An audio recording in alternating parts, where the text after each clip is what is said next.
Hello, this is Mending Mahogany. Thanks for tuning into my channel. If you like the content that you hear, please like, share, and subscribe. Happy Friday to you. I hope you had a wonderful work week. I had a wonderful evening last night. I graduated from Chainbreaker University with some wonderful women. It was just dope. What can I say? The Holy Spirit came in and he moved and he showed up. And this was an 8-week program that I took through Narc Free Living. Shannon Savoy, I'm giving her a shout out. She is a great woman of God. She's awesome. She's funny. She's herself. And it was really a blessing to go through this course with her and all of the beautiful women. We made connections. It was just, when you find people that you can let your hair down with and be real and be vulnerable with, that's a good thing, because as women, sometimes we feel like we have to have it all together, but we don't have it all together. If you don't have Jesus, you don't have nothing together, boo-boo. So it was just so refreshing. But I wanted to talk about how we as women, sometimes we find it hard to invest in ourselves, or we want to invest in the outward, but not the inward. Now, some women, I'm not saying all, but some women will spend a fortune on a bundle. They go to the nail salon, between their feet and their nails, they drop in $200. I mean, clothes, pocketbooks. I get it. There's nothing wrong with looking nice, but you have to invest on what's on the inside. And I will be totally transparent. The course was very affordable, very affordable. But me, I have been a mother since I was 20 years old. I'm 50. So I have always been in the mode of putting my children first, or putting myself on the back burner. I was a young single mom, and it was just always instilled in me, because it was on my shoulders. I got to make sure he got. And even when I didn't have to do that, as I got married and, I had a good husband who was, we not loaded, but, he's a very good provider, but I've always found it difficult to do for myself. Like, he would be like, why don't you go shop and buy yourself? Nah, I don't need it. No, that's all right. But why not? Why not treat yourself to something every now and again? So I said all of that to say that the course was very affordable, but I even struggled, like, nah, I'm not going to spend the money. I'll just, I won't do it. And I hovered over that submit button, and I was like, you know what? Let me stop playing. Submit, payment done. And I'm so glad I did that, because this experience, going through this 8-week course with these women, was life-changing. Like I told the ladies last night, my life has been changed, and it's experience that I will never forget. So we cannot forget to invest in ourselves. We have to learn as women to put ourselves first. Not in certain things, we're not talking about being selfish or nothing like that. I'm just saying, as women, we're so used to taking care of others and putting others' needs before ours. But sometimes you got to take care of yourself, sister. You have to invest in yourself. You have to invest in your healing. You have to invest in your mental health. You have to invest in your friendships. You just have to invest in yourself. How else are you to grow and expand as a woman? So I am so glad that I did that. And I will be doing some more investing, because this kind of just gave me like a taste of working and digging and getting to things. I've always been the type of person, I want to know the what behind the who. I want to know why I do certain things. I just don't want to go through life doing certain things and going through the motions. I want to know why I do things. So if an unhealthy pattern or cycle is discovered, then I can break it. That was the name of the university I just finished going through, Chainbreaker University. So if we don't take the time to invest in ourselves and see what's going on the inside of us, we can repeat cycles and we'll just be like, when I was younger, I had a hamster and that thing would stay up all night. It would sleep all day because they're nocturnal, but at night you would just hear the hamster going on the wheel, going on the wheel. And I don't want to live my life just like a hamster on a wheel, moving but never going anywhere.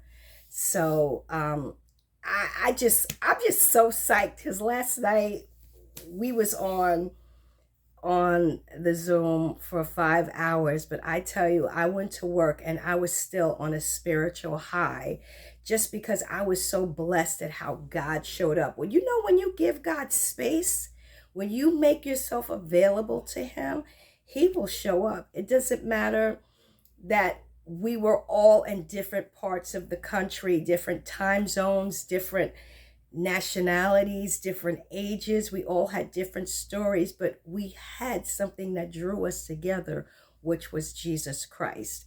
And when the Holy Spirit comes into the room, He's there. And I do not want to be anywhere where the presence of God is not there, because in God's presence, that's where we change. That's where He shows us who we are, whether we like it or not. That's where He shows us where we could be. It's just a beautiful place to be when you're in the presence of God, because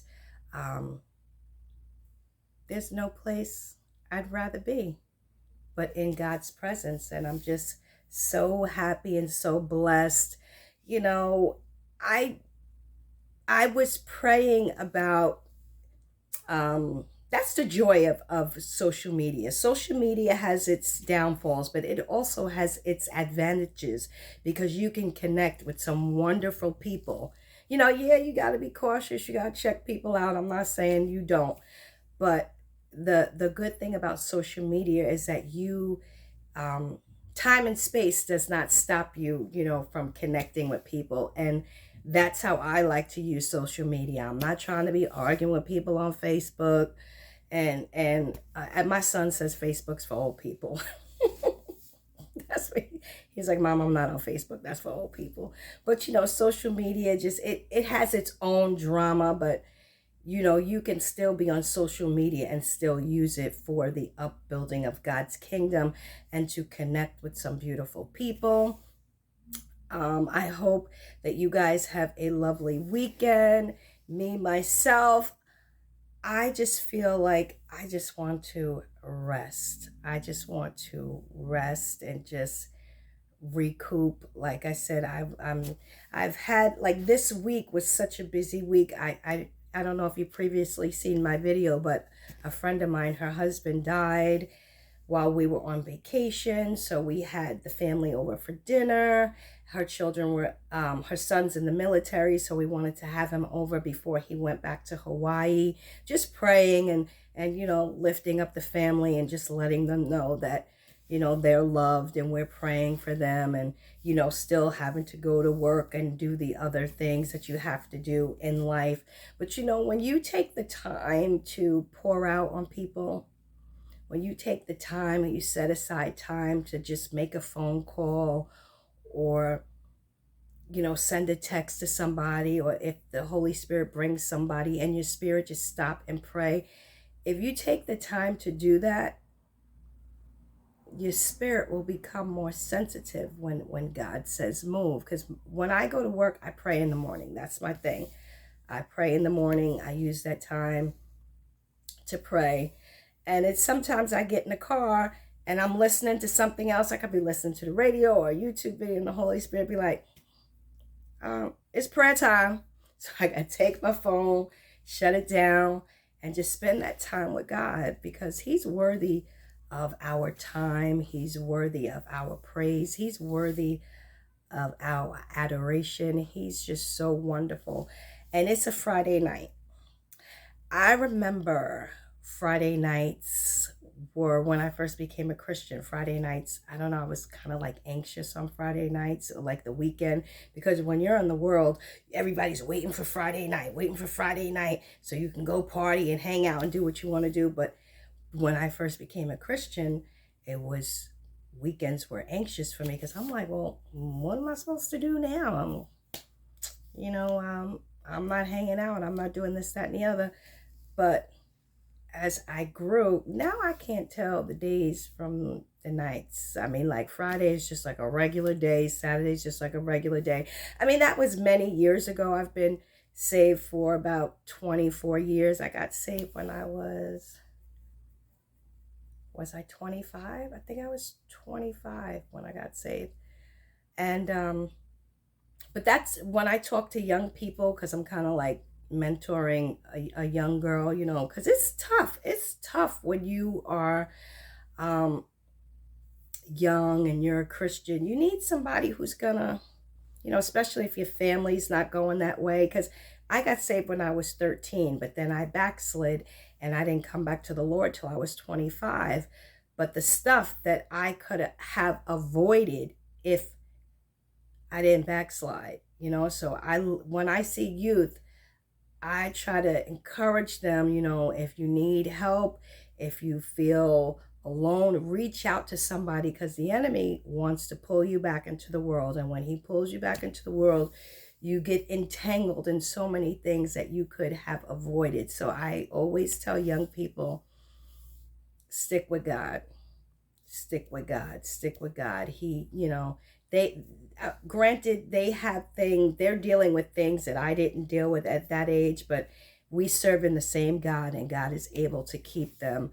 So that's always what I tell, younger people when I'm ministering to them, telling them that, stick with God. Stick with God.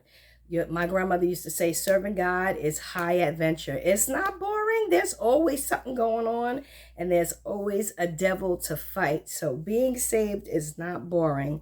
It actually is quite exciting. There's always something going on.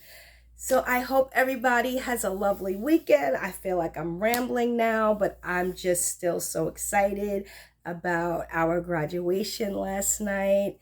And when you find your people, don't let inner voices of insecurity keep you away, because the enemy wants to isolate you, especially women. There's always that. I've always been someone who's been an encourager. If I see another woman and I like what she's doing, I've always been a complimenter. I'm an exhorter. I encourage people, and I've always been like that, even before I became a Christian. But there's women have a funny dynamic. I'm not saying that sometimes it's difficult for us to connect, but when you can connect.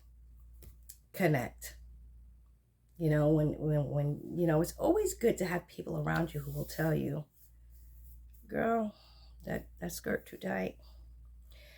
Girl, he ain't the one.